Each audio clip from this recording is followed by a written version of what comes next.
There's one habit that can completely cure boredom.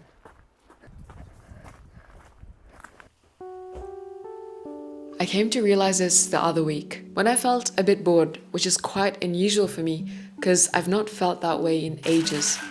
As I was sitting around to kill time, I read this book called How to Think Like a Monk by Jay Shetty.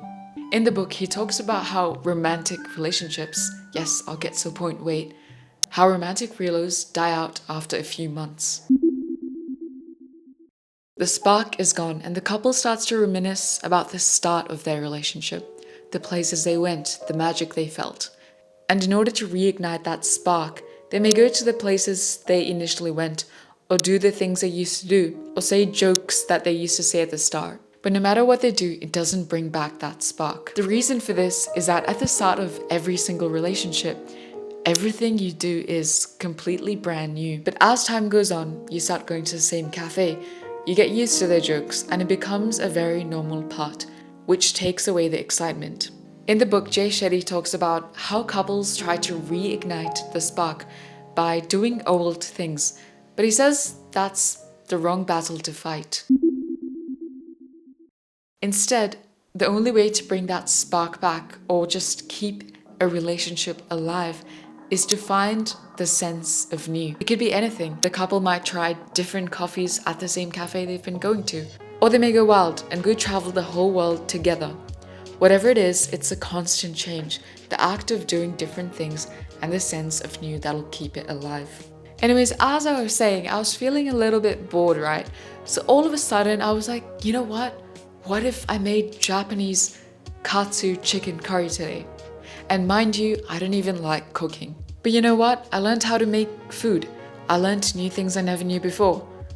Like, did you know that if you want to make the curry thicker, because it's initially watery, you just need to put the flame on low and keep it cooking. Eventually it kind of evaporates and the sauce gets thicker. Not gonna lie, it was time consuming and I wouldn't say, oh, I love cooking now, but it was interesting and fairly enjoyable. All this exposure to new things gave me that sense of new back into my day. It brought some kind of excitement and got rid of that terrible void of boredom that I absolutely hate. And that's when I realized, oh, what Jay Shetty said doesn't just apply to romantic relationships. It applies to everything. Like, think about it. Childhood is so vibrant and fresh and fun because everything is new. And some people say that as time goes on, things lose their color. They're like, oh, I miss, back in the days from childhood, it was fun. Like, no, it can still be fun. Maybe if you just did one new thing in a day. Maybe if you didn't stick to the exact same routine every day. If you didn't eat the exact same meals every day. And if you didn't walk your dog the exact same route every day. Not gonna lie, I do that. The reason we never change is because our brains love to choose what is familiar. It's an actual concept in psychology. Heck, some people even attract the same toxic partners time and time again because they like to choose that same trauma because that's what's familiar to them. Anyways, basically, try to find something new to do. The smallest thing. Initially, when you try to do this new thing, your brain is going to face resistance. For example, if I try to watch a movie instead of the usual 1 hour long self-help podcast, my brain faces so much resistance. Maybe because I've introduced myself to the toxic self-development, I'm trying to unlearn that and literally watch movies these days. Fun fact, I've been watching a lot of horror, thriller, and psychological horror movies in the last week. Just one a day, obviously, in a healthy way.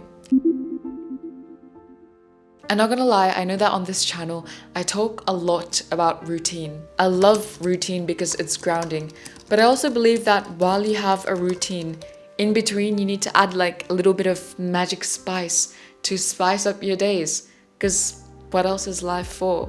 You need to have that little bit of magic. And change and finding new things is literally part of nature.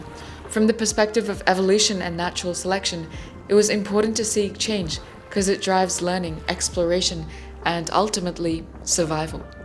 Stagnation isn't just unfulfilling on a psychological level, because it puts you into that void of boredom, but it literally goes against the very principle of life itself. Anyways, Bonus tip, if you feel like your life is super unorganized, I've got a system that I use to organize my whole life. It makes my life feel like a total video game because I can track my habits, I've got systems to achieve my goals, I've got weekly reviews, and it's got visual cues that make it super satisfying to see the progress. There's both a free and premium version and the link in the description. Anyways, that's all from me today. Take care and bye. It's also raining today. I absolutely love rainy, stormy weather. It's like my favorite weather.